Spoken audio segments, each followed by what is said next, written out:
નમસ્તે વિદ્યાર્થી મિત્રો, આજે વાત કરીશું ધોરણ 10 અને વિષય સામાજિક વિજ્ઞાનના ચેપ્ટર નંબર 1 ભારતનો વારસોનું સંપૂર્ણ સોલ્યુશન મેળવીશું।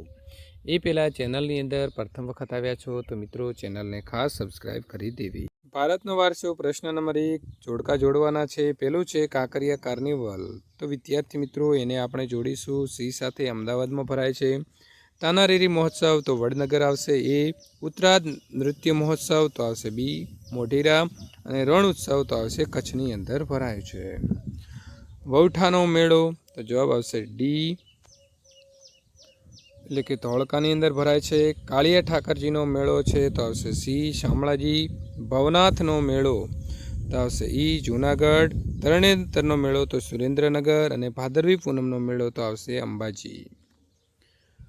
ત્યાર પછી વડનગર છે તો સાચો જવાબ આવશે ડી કીર્તિતોરણ। નવસારી છે તો આવશે પારસી અગિયારી। ડાકોર તો આવશે રણછોડરાયજીનું મંદિર। વિરમગામ તો વિદ્યાર્થી મિત્રો આવશે મુનસર તળાવ। અને અશોકનો શિલાલેખ તો આવશે જૂનાગઢ। ત્યારબાદ આગળ વાત કરીશું જૂનાગઢ તો આવશે મોહબ્બત ખાનનો મકબરો। અમદાવાદ તો આવશે ઝુલતા મિનારા। સિદ્ધપુર તો આવશે રુદ્રમહાલય। વડોદરા તો વિદ્યાર્થી મિત્રો આવશે રાજમહાલ। અને પાટણ તો આવશે સહસ્ત્રલિંગ તળાવ। ખરા ખોટાની વાત કરવામાં આવે તો ભારતની સંસ્કૃતિમાં સચિત અને આનંદનો અનુભવ પ્રાપ્ત થાય છે તો સાચું છે। હું મારા દેશને ચાહું છું અને તેના સમૃદ્ધ અને વૈવિધ્યપૂર્ણ વારસાનો મને ગર્વ છે તો તમે પ્રતિજ્ઞામાં દરરોજ બોલો છો તો આ પણ સાચું છે।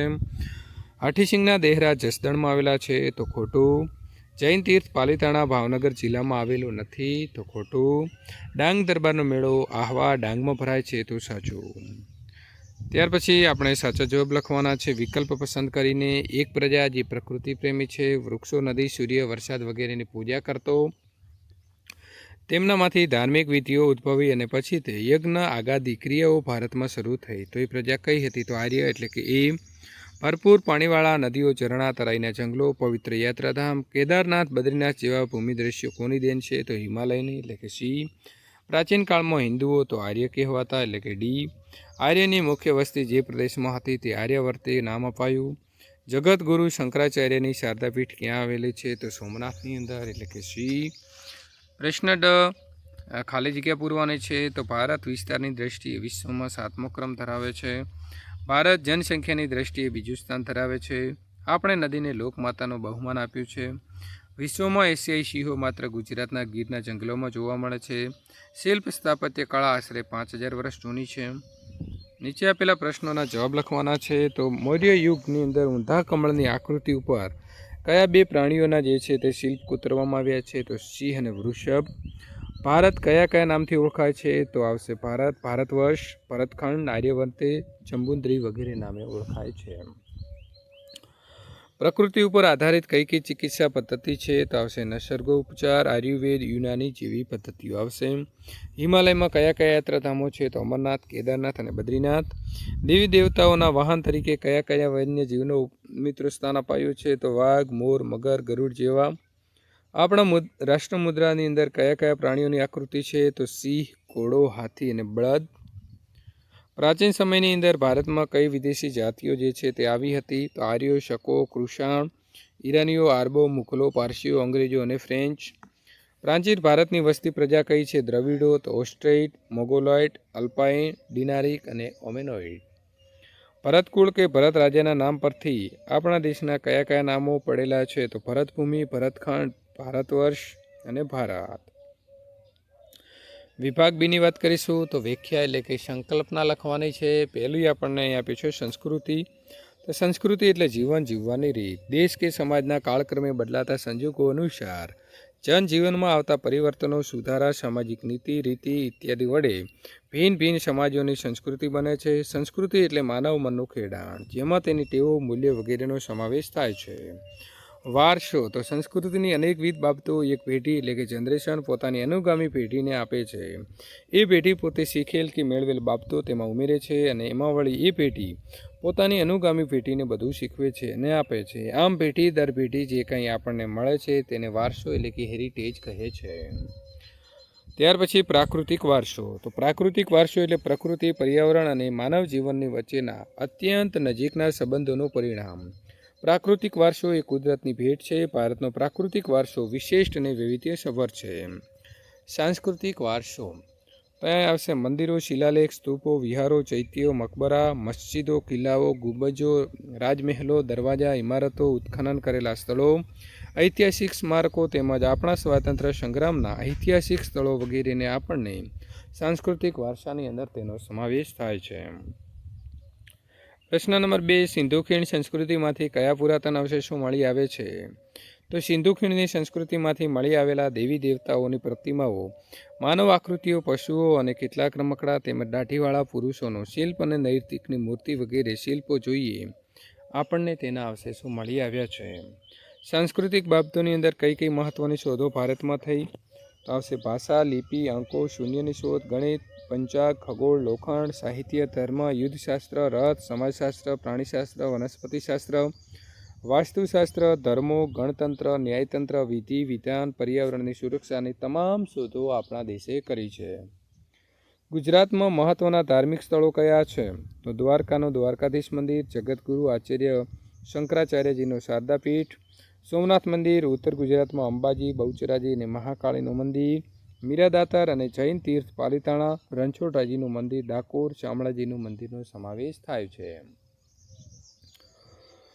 ભારતના વિદ્યાર્થી મિત્રો, બંધારણમાં વારસાના જતન અને સંરક્ષણ માટે શું લખવામાં આવ્યું છે? તો આપની સમન્વિત સંસ્કૃતિના સમૃદ્ધ વારસાનું મૂલ્ય સમજી તેની જાળવણી કરવાની ફરજ જંગલો, તળાવો, નદીઓ અને વન્ય પશુ પંખી સહિત કુદરતી પર્યાવરણનું જતન કરવાની અને તેમાં સુધારા કરવાની તેમજ સર્વે જીવો પ્રત્યે અનુકંપા રાખવાની ફરજ, જાહેર મિલકતોનું રક્ષણ કરવાની અને હિંસાનો ત્યાગ કરવાની ફરજોનો પણ સમાવેશ કરવામાં આવે છે.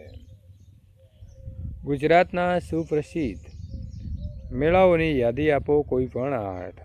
તો ગુજરાતના સુપ્રસિદ્ધ મેળાઓમાં મોઢેરાનો મેળો, બહુચરાજીનો મેળો, શામળાજીના કાળિયા ઠાકરનો મેળો, ભાદરવી પૂનમનો મેળો, ભવનાથનો મેળો, તરણેતરનો મેળો, નડિયાદનો મેળો મિત્રો ભડિયાદ જે છે તેનો, નકળંગનો મેળો, માધવપુરનો મેળો, વૌઠાનો, કાર્તિક પૂર્ણિમાનો મેળો, ગોળ ગધેડા અને ભાંગુરિયાનો મેળો જાણીતા છે.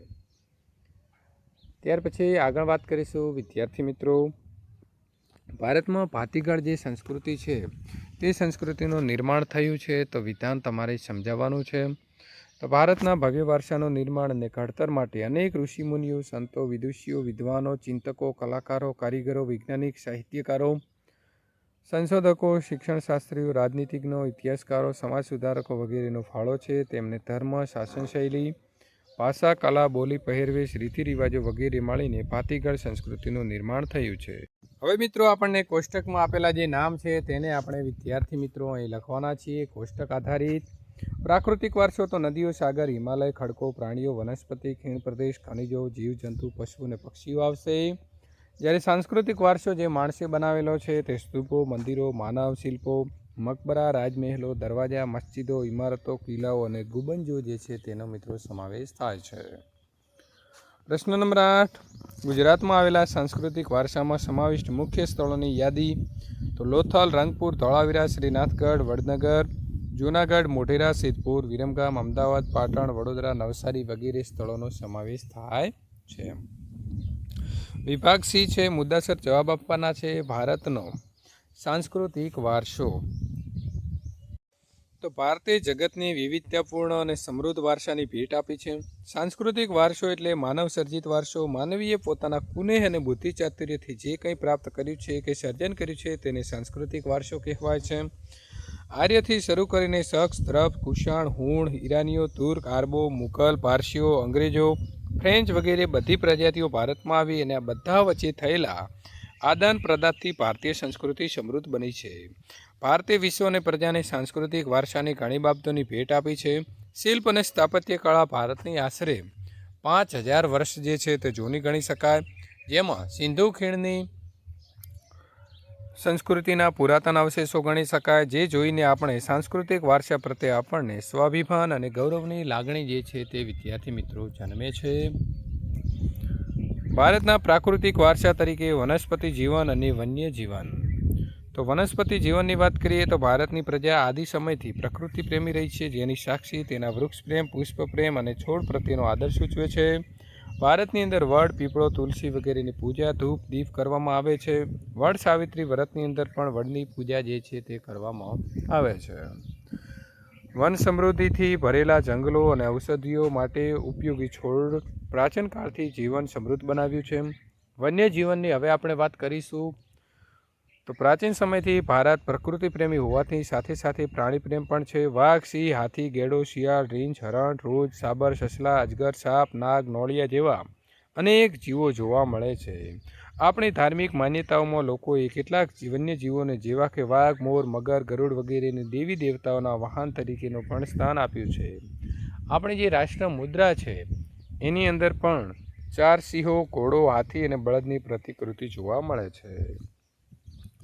ત્યાર પછી આપણને અહીં પ્રજા જે આપી છે તે પ્રજાના મિત્રો મિશ્ર આપ્યું છે, એટલે કે બધું સાથે આપેલું છે, તેને આપણે જુદું પાડીશું. તો નેગ્રીટો, તો નેગ્રીટો જે છે તે અબસી પ્રજા, માથે વાંખડિયા વાળ અને સૌથી પ્રાચીન પ્રજા આ હતી. ઓસ્ટ્રેલોઇડની વાત કરીએ તો અગ્નિ એશિયામાંથી આવેલી ટોપું કદ, ચપટું નાક, નિષાદ પ્રજા તરીકે ઓળખાય છે. કોલમુંડા ખાસી પ્રજાના લક્ષણો છે અને સુતરાઉ કાપડનો વણાટ કાપનો જે છે તે કામ તેઓ કરતા હતા. મોગોલાઇટ છે તો તિબેટ થઈને આવેલા છે, બદામ આકારની આંખો છે અને આર્ય તો ભરત રાજા શ્રુતિઓની રચના અને પ્રકૃતિ પ્રેમી આ પ્રજા હતી. વિભાગ ડી વિદ્યાર્થી મિત્રો, અહીં તમારે જે પ્રજા અને સ્થળોના નામ આપ્યા છે તે અહીં ફકરામાં લખવાના રહેશે. તો વિદ્યાર્થી મિત્રો, આ રીતે આપણે સંપૂર્ણ સોલ્યુશન પૂર્ણ થાય છે. આગળનું સોલ્યુશન મેળવવા માટે અહીં આપેલી એન્ડ સ્ક્રીન ઉપર ક્લિક કરીને સોલ્યુશન મેળવી શકો છો.